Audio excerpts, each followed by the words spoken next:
안녕하세요, 임영환입니다. 제가 저희 연구소에서 주최한 이탈리아 답사 관계로 어제 13일에 귀국을 했습니다. 하필 그 사이에 하마스의 이스라엘 습격 사건이 터졌어요. 현지에서 제가 전화도 여러 통 받았고 하필 이때 가셨냐고 한탄하시는 소리도 많이 들었습니다. 그런데 제가 현지 인터넷 사정도 좋지 않고 인턴시 돼도 아침부터 밤까지 초강행군을 하다 보니까 도무지 시간이 없었어요. 그래서 일단 귀국해서 이 영상을 올립니다. 제가 작년에 중동정전에 관한 책을 출판했는데요. 일단 팔레스타인 문제에 대해서 간단히 기본적인 걸 짚고 넘어가도록 하겠습니다. 많은 분들이 팔레스타인 문제의 시작을 1948년 이스라엘의 독립에서부터 찾습니다. 그 전에 또 원인을 찾아 올라가자면 한이 없지만 일단 이스라엘이 갑자기 팔레스타인에 국가를 설립하게 되면서 팔레스타인 사람들이 국가 없는 민족이 되어버렸습니다.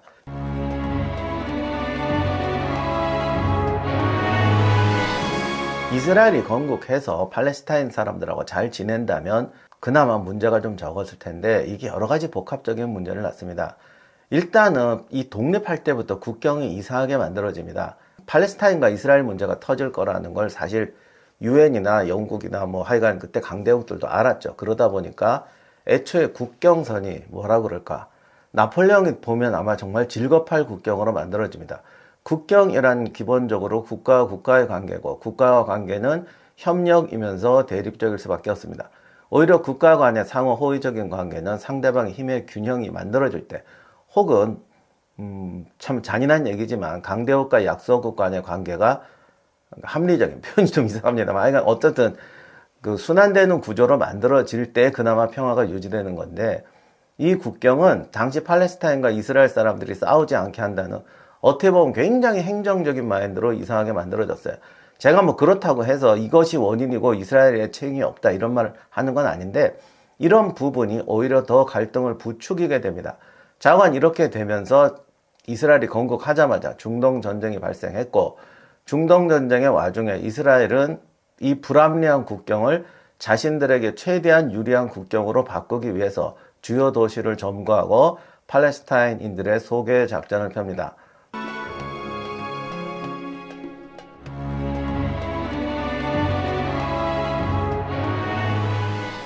다시 한번 말씀드리지만 이런 문제가 없었더라면 이스라엘이 행복하게 살았을 것이다, 온건하게 살았을 거다 이렇게 말씀드린 건 아니에요.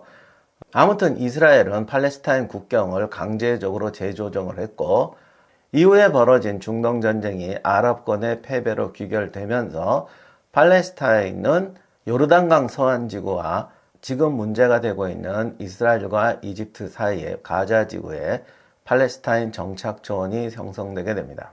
이 과정에서 이제 팔레스타인의 항쟁이 시작이 되죠. 테러가 발생하고 팔레스타인 저항기구였던 피에로가 팔레스타인인들의 지지를 받게 됩니다. 그러나 여러 차례 중동전쟁에서 이스라엘이 승리하고, 특히 1973년 용기프로 전쟁 이후로 이집트가 중동전쟁에서 빠져버립니다. 그리고 이집트와 이스라엘이 평화조약을 맺었고 그 평화는 지금까지 유지되고 있어요. 그렇게 되자 피에로도 테러 일면도에 저항해서 탈피해서 뭔가 협력 관계를 모색하게 됩니다. 이 결정적인 계기가 1993년 피에로 의장이었던 아라파트가 오슬로 협정에서 이스라엘을 승인하는 통 큰 결정을 내리게 됩니다. 그리고 팔레스타인 자치정부를 수립하고, 아라파트는 강경론자였던 하마스, 사실 이외에도 여러 정파가 있었는데 아무튼 강경 테러 집단을 체포하는 강수를 두게 되죠. 물론 여기서 두 가지 문제가 생기는데, 이렇게 아라파트가 성의를 보였음에도 불구하고 이스라엘의 강경파가 또 득세를 하게 돼요. 그러니까 이스라엘 내에서도 온건한 정책에 반대하는 세력들이 굉장히 많습니다. 그러다 보니 그럴 때마다 해결하는 방법이 테러예요. 이스라엘에서 뭔가 어떤 강경 정책이 나오고 또 팔레스타인이 테러를 하고, 이게 좌우되는 과정에서 아라파트도 굉장히 힘든 여정을 겪게 되죠. 이 양반이 심장마비로 돌아가셨는데 심장이 터져나갈 것 같긴 합니다. 그러니까 강경파들을 체포할 때는 팔레스타인 세력들이 엄청나게 반발을 하고, 지금도 아라파트가 변절했다, 그런 정책을 쓴 게 잘못되었다 라고 지지하는 사람들이 꽤 있습니다.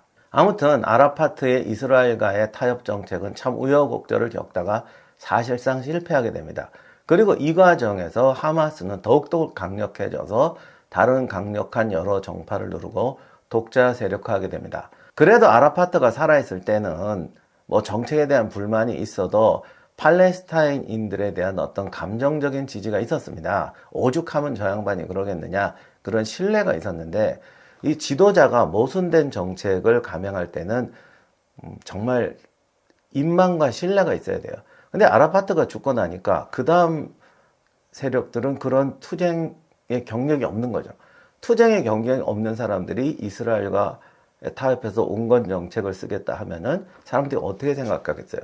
아, 쟤는 잘 먹고 잘 살던 놈이라 이스라엘한테 아부한 거나, 너만 잘 먹고 잘 살면 되느냐, 이런 불만이 나오게 되는 거죠.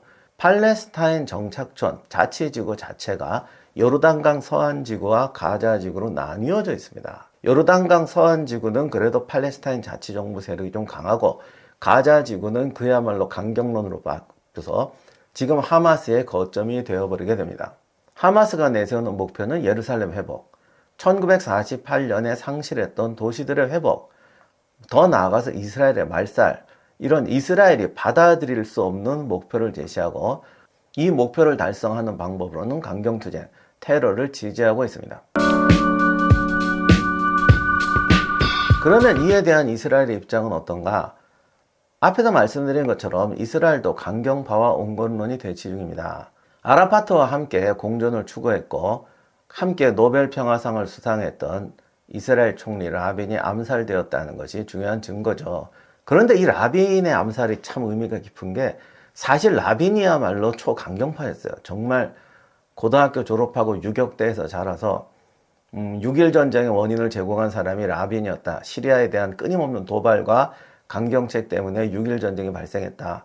그 때문에 라빈이 거의 정신병 일으킬 정도로 했다는 이야기를 제가 책에서 썼는데, 그랬던 라빈조차도 세상을 알게 되니까 유격대 발상을 버리고 뭔가 평화 공존을 해야겠다라고 했던 것인데, 온건파가 온건 정책을 쓴 게 아니라 강경파의 지도자였던 사람이 온건 정책을 쓸 때, 그럴 때는 강경파들도 좀 따라올 수가 있는데요. 아라파트도 마찬가지고요.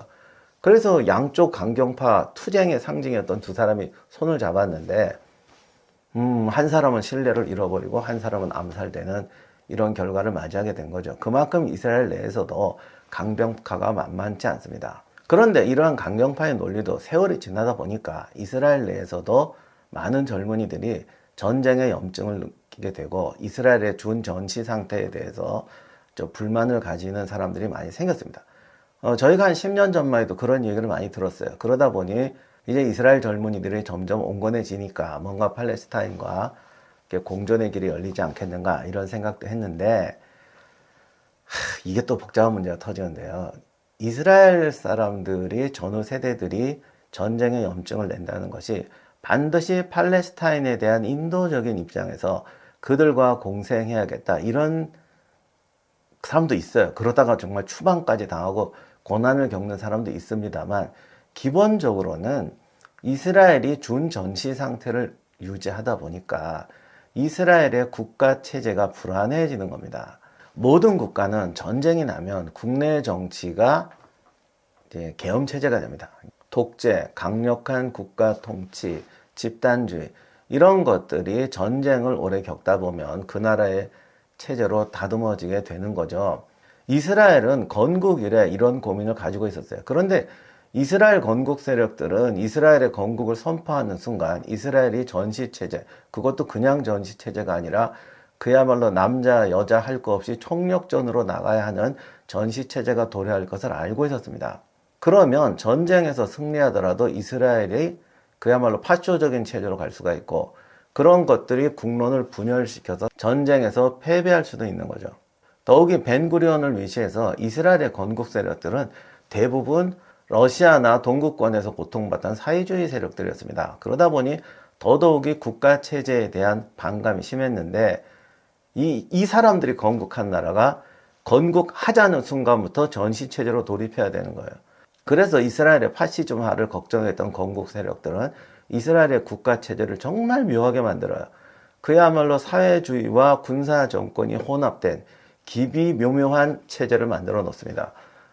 제가 볼 때 이건 절대 성공할 수 없는 체제고 말도 안 되는 체제인데, 건국하자마자 닥치는 외부의 전쟁 때문에 이 기묘한 체제가 기가 막히게 기능을 하게 됩니다. 그래서 사회주의와 군사국가의 절묘한 타협이라는 게 이루어지게 된 거죠. 그러나 세월이 가다 보니까 이 구조가 계속 유지될 수가 없어요. 그 구조의 모순이 나타나게 되고 73년 용기프로 전쟁 이후로는 대규모 전쟁이 없다 보니까 이스라엘 내에서도 반전 모드 플러스 이 국가 체제의 위험성에 대한 불만이 나오게 되는 거죠. 그래도 이스라엘은 이 체제가 굉장히 오래 갔습니다. 그러고 그 갈등이 최근에 터진 게 얼마 전에 벌어졌던 네타냐후 정권의 그 문제입니다. 뭐 한때 뉴스를 도배했지만 이스라엘에서 퇴역 군인들조차도 막 반대를 하고 어쩌저쩌 이스라엘 두 쪽 나는 게 아니냐라는 사태가 터졌는데, 크게 보면 전시 체제와 사회주의적인 제도의 모순이 터져 나왔다고 볼 수가 있는 거죠. 앞으로 이스라엘의 국가 체제가 어떻게 발전할지는 모르겠습니다만 일단은 네타냐후의 지금껏 보지 못했던 강력한 정부가 일단은 성공하고 있습니다. 이런 상태에서 지금 사태가 발생하게 된 겁니다. 네타냐후 정부는 예루살렘 정책이나 팔레스타인 정책에서 또한 강경론을 펴고 있습니다. 그런데 이런 강론론에는 또 하나의 배경이 있습니다. 이스라엘과 팔레스타인이 서로 협력하고 올바르게 공생하며 살아가면 얼마나 좋겠어요. 이스라엘도 팔레스타인에 대해서 여러 가지 유화 정책이 있습니다. 예를 들면 대학 정원의 몇십 %는 팔레스타인인으로 채운다. 그들에게는 뭐 국가에서 전액 학비를 면제하고 장학금 지급한다. 뭐 이거 지금 하고 있는지 모르겠지만 이런 정책도 있었고, 팔레스타인 사람들에게 일자리를 제공하고 좋은 기업에 취직시키고 뭐 이런 것도 있었습니다. 물론 이것도 또 나쁘게 보면 좋은 기업에 취직해서 이스라엘이처럼 살아가는 사람은 많지 않고, 또 같은 직장에 취직을 해도 차별을 받고, 아니면 이스라엘 사람들은 좋은 일 하고 3D 업종에 대한 팔레스타인 고용하고 또 무슨 일 생기면 당장 뭐 그쪽부터 의심하고 이런 차별이 강화된 문제도 있죠. 아무튼 그런 나름 자기들은 그런 정책을 쓰는데 여기에 대해서 또 이스라엘 사람들이 불만이 있는 거예요. 첫째, 우리는 군대 가고 세금 내는데 팔레스타인 애들은 군대도 안 가고 우리보다 더 좋은 직장에 취직한다. 이런 불만을 하는 사람도 있어요. 그러면 또 팔레스타인 사람들이 이렇게 말하죠. 야, 우리 중에 좋은 직장 가는 데가 몇 명이냐? 우리 청소하고 뭐하고 허드렛 일은 우리 다 시키면서 니네 막 팔레스타인보다 월급 훨씬 잘 받잖아. 니네가 이런 월급이라도 안 받으면 어디 가서 받아. 이러면서 또 이제 갈등이 납니다. 그런데 이것뿐만이 아니라 진짜 심각한 문제가 있는데, 이스라엘 인구가 1970년에 300만이었습니다. 지금 917만 정도 됩니다. 그러니까 70년부터 지금까지 한 3배 정도 증가했습니다. 팔레스타인은 살기도 어렵고 뭐 이스라엘이 그렇게 탄압한다고 하는데 인구 증가율이 초세계적입니다. 1970년에 팔레스타인 인구가 103만이었는데 2022년 현재 527만입니다. 거의 5배가 불었어요. 서한지구의 경우는 69만에서 지금 315만이 됐고, 가자지구가 34만이었는데 지금 212만이 됐습니다. 그러니 영토는 제한되어 있는데 인구는 5배로 급증하고, 어떤 사회복지시설이나 직장이나 뭐 건설사업 이런 게 제대로 되질 않으니까 이스라엘이 뭘 좀 베푼다고 해도 인구 성장에 따른 어떤 생활 환경을 개선하는데 전혀 도움이 되지 않는 겁니다. 그럼에도 불구하고 희망이 있다면, 성장의 희망이 있다면 이스라엘과 팔레스타인이 공존할 수 있을지도 모르겠어요. 그런데 이게 안 되는 또 하나의 결정적인 이유가 있는데 바로 지정학적 구조입니다. 요르단강 서안지구의 지도를 보시면 팔레스타인 영토 자체가 이스라엘 영토에 꽂힌 교두보 형상으로 들어와 있습니다. 팔레스타인이 성장하고 군사력도 갖추고 잘 살게 되면 이스라엘 입장에서는 이게 무시무시한 위협 세력인 거예요. 지금은 압도적인 군사력의 우위 때문에 이스라엘이 버티고 있는데 단 하루 만에 1개 연대만 패배해도 이스라엘은 수도가 점령당할 수도 있고 나라가 절단날 수도 있습니다. 이런 구조에서 이스라엘 사람들이 마음을 편히 먹기는 어렵죠. 제가 이스라엘을 편들어 주려고 하는 소리가 아니고 이스라엘 입장에서 그렇다는 겁니다. 그러니까 우리가 제3자의 입장에서 두 나라가 화해하면 좋지 않겠느냐 얼마든지 말할 수가 있는데 그 속에 살아가는 사람들 입장에서는 이게 쉽지가 않은 것이죠. 더 큰 문제가 또 있어요. 지난 10년간 유럽의 이슬람 난민 또는 이슬람 수용 정책이 처참하게 실패했습니다. IS가 준동할 때 IS의 구성원들은 난민들, 극빈층도 있었지만 오히려 유럽에서 성공한 그야말로 이슬람 포용 정책, 다문화 정책의 성공 사례라고 했던 사람들의 자녀들도 엄청나게 많았습니다. 이게 지금 전 세계에서 강력한 민족주의가 대두하게 되는 배경 중에 하나예요. 이스라엘 입장에서 보면 과연 우리가 팔레스타인 사람들을 이렇게 받아주고 수용한다고 해서, 그리고 그들 중에 중상류층은 이스라엘과 공전의 길을 걷는다고 해도 그 다음 세대에서 그것을 보장할 수가 있는가? 팔레스타인인들이 현재 국민소득이 4,300불 정도, 우리나라 70년대 수준인데 이 사람들이 1만 불 소득이 되고 이스라엘의 어떤 공장과 뭐 이런 곳을 다 개방해서 그들과 평등하게 교류하게 된다면 이들이 이 기형적인 국가에 만족할 수 있을까? 이스라엘 사람들은 그 기형적인 국가 구조에서 위협을 느끼지 않게 될 수가 있을까? 이런 문제가 현실적으로 대두하게 되는 겁니다. 이런 불만이 이스라엘 세력 내부에서 커져가고 이스라엘에서 강경 정책이 나오게 되면서 근래에 팔레스타인에 대해서 또 강경 정책으로 나가게 되죠. 봉쇄라든가 특히 가자 지구에 대한 압박이 굉장히 심해지고 있습니다. 이처럼 이스라엘과 팔레스타인 내부에서 강대강의 분위기가 강화되고 있는 상태에서 이번 사태가 터진 겁니다. 지금까지가 배경이고요. 아무리 그렇다고 해도 하마스가 왜 이렇게 충격적인 테러를 저질렀을까? 이번 사태의 진행을 보면 하마스가 처음부터 충격적인 테러를 기획했던 것이 분명합니다. 물론 하마스의 논리는 이렇습니다. 이스라엘이 폭격하고 건물을 무너뜨리는 것은 학살이 아니냐? 우리는 폭격기가 없고 미사일이 부족해서 그렇게 못한다, 이렇게 말하고 있습니다. 물론 그 말도 일리는 있어요. 그럼에도 불구하고 우리는 상당한 의문점이 들게 되죠. 첫째, 이 테러가 뭐 올바른 보복행위였다고 할지라도 이스라엘이 분명히 어떻게 나올지는 뻔합니다. 그렇게 된다면 가자 지구의 민간인 피해를 생각지 못할 수가 없어요. 즉 그들이 저지른 테러가 가자 지구에 있는 자기 동포들에게 돌아온단 말이죠. 그것을 예상해서 인질을 납치하지 않았느냐. 인질이 과연 이스라엘의 복수 작전을 막을 수 있을까요? 없어요. 그러면 하마스가 그 생각 못했을까? 그럴 리가 없죠. 지금까지 수십 년 동안 싸워오고 있는데 이스라엘은 인질이 무서워서 보복을 안 할 나라가 아닙니다. 이 말이 이스라엘이 국민을 헌시짝 취급하는 나라라는 뜻은 아닙니다. 이스라엘은 세상 어떤 나라보다도 전쟁에서 인적 자원을 중시합니다. 전쟁이든 테러든 자국민은 철저히 보호한다. 병사의 희생은 최소하고 아무리 큰 희생을 얻더라도 전우를 버리지 않는다는 것이 이스라엘의 이념입니다. 하지만 여기엔 또 하나의 함정이 있어요. 이스라엘은 국민의 생명을 무엇보다 중시하기 때문에 자국민의 희생을 줄이기 위해서라면 소를 희생할 수도 있다는 양면성을 가지고 있어요. 그러니까 납치당한 병사를 구하기 위해서 정말 협상하고 뭐는 하지만, 그러나 그 협상이 다른 국민들에게 피해가 온다면 안 한다. 이게 이스라엘의 철칙이거든요. 이게 굉장히 철저하고 여기에 대해서 국민들이 굉장히 공감대를 형성하고 있습니다. 아우슈비츠에서 살아났던 사람들, 유대인의 탄압을 겪었던 과거 세대들은 이런 부분에 대해서 정말 자신의 가족과 아들이 죽더라도 슬퍼하면서 참아내는 그런 분위기가 있었어요. 지금은 그런 분위기가 많이 희색되고 있었죠. 사실은 이게 오히려 하마스가 노릴 부분이었는데 이번 사태로 인해서 오히려 거꾸로 부활하고 있습니다. 그렇다면 우리는 더 궁금해집니다.